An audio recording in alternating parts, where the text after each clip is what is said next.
So I said, the first thing I'm very interested in is how many dimensions do we have in this world? Because we call 3D, 4D, 5D, and there's a lot of discussions and something that always intrigued me. So they both affirmed 17. Oh, 17. I said, but where is this written? Can I find something? Can you give me some documents? They did not give me any link, any document. It was like, no, we just know there are 17 dimensions. Okay, and I said, so what special can you tell me about those 17 dimensions?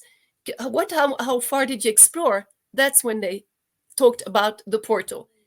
They explained to me that they were not in the experiment, but their friends were from the CERN in Geneva, that they asked for beings to come from the portal, from other dimensions, and a being came. I call it being because I said, so can you describe? And they said, no, we can't. We don't know. So maybe they know and they couldn't talk about it. And I said, but how do you know it's really not invented? And he said that they did it again a few times, and once clothes were left, a scarf.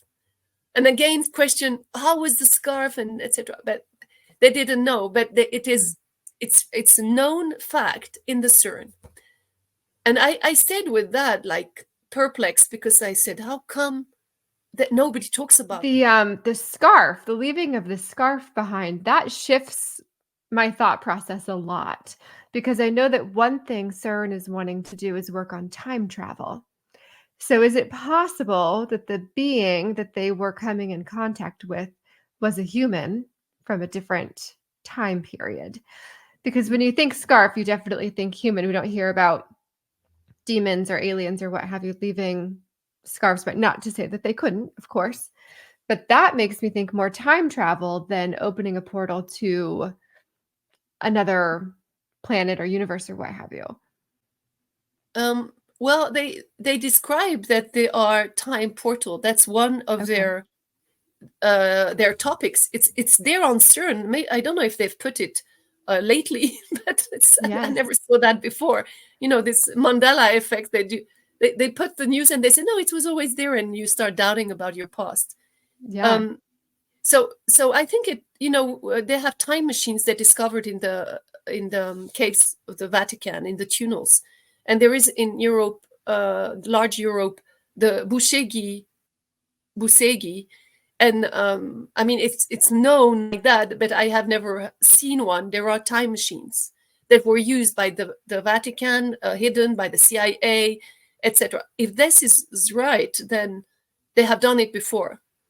Yeah, and of course the Vatican would be involved with something like that. So, yeah, because if they lie, they don't want us to know, because they've been lying. Maybe they've been even adding 1,000 year. That's what we can see on some monuments. They've been adding 1,000 year on Jesus Christ year.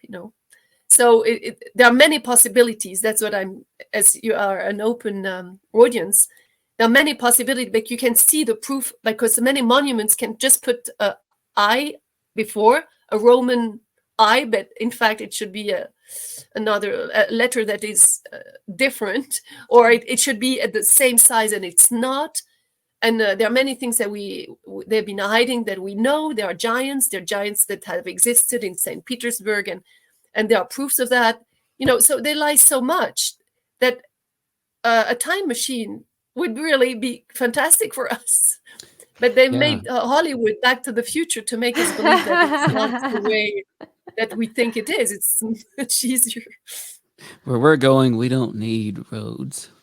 Astrid, that's what they say in Back to the Future. But wow, seriously, what better way to control the narrative than to be able to control time itself?